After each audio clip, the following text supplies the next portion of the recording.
welcome to Utkarsh Minds Python for Data Science. Today we will continue with Seaborn.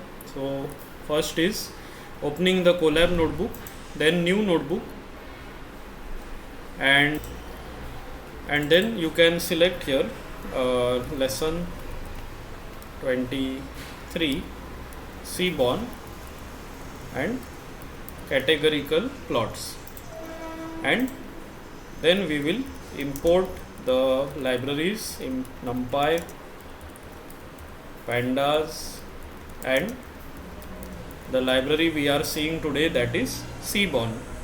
So the main goal of this is to learn how categorical data can be plotted by the use of Seaborn.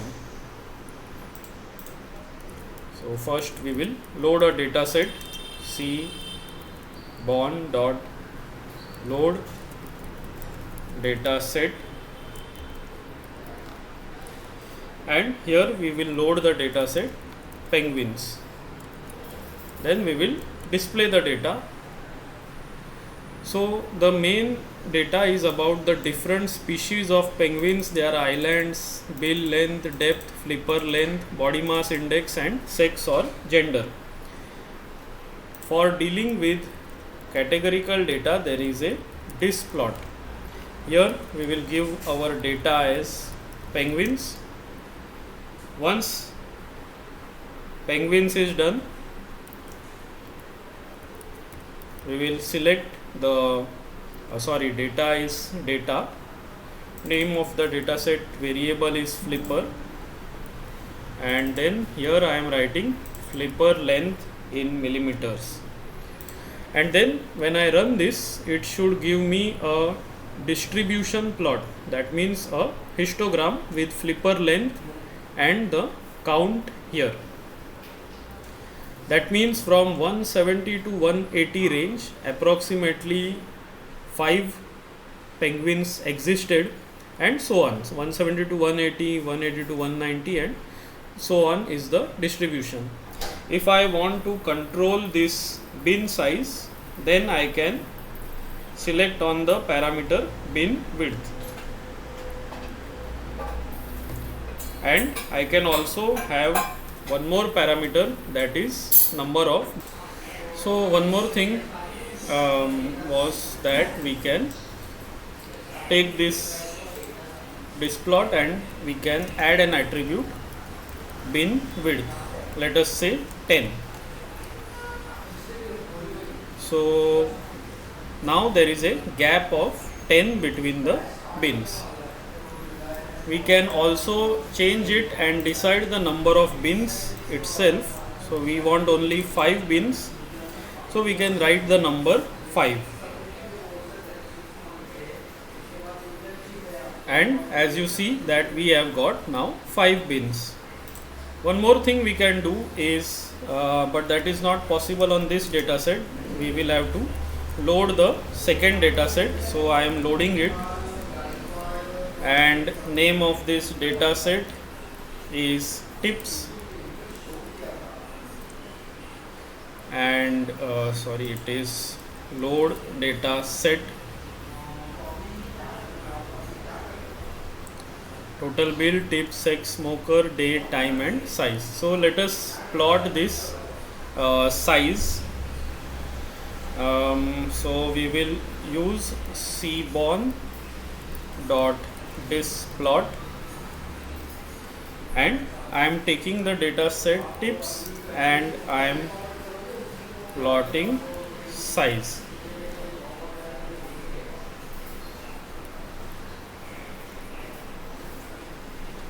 So we have got 1, 2, 3, 4, 5, and 6.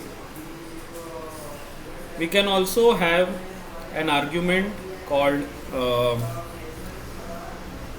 let us say we want day, then we will also be plotting it with displot.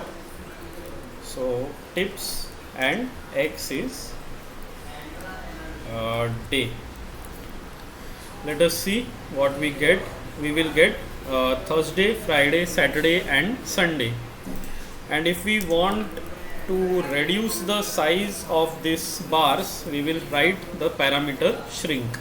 So that will reduce the size of this bar and give us a gap between the bars. Another thing we can do is Seaborn Displot, and we will take the same data taken previously, data flipper length, and we will add here species as the color parameter.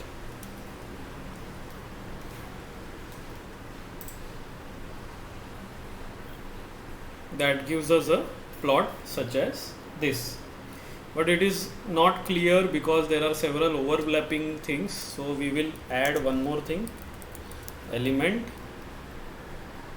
equal to step.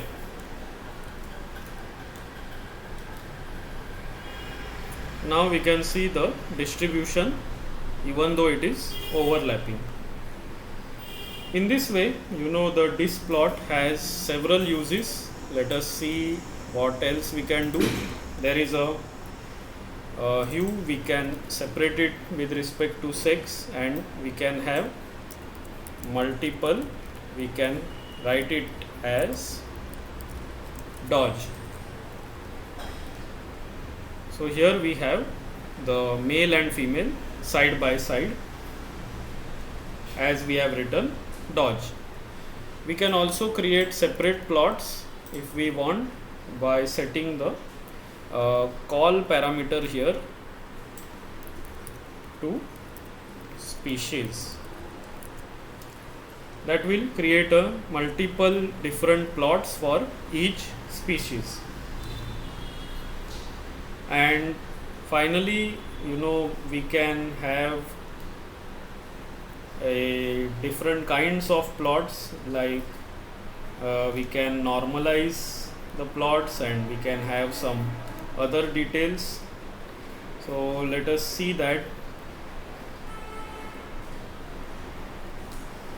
Taking the same data here to a new cell, and I will make a change here, stats equal to density. So this will give me the normalized count of the different species. So that's it for distance plot or displot or distribution plot, displot and distribution plot. There are several things you can do, and let us see further what is the use of this Seaborn library and what other plots we can make in this Seaborn library. Thank you for watching. Bye.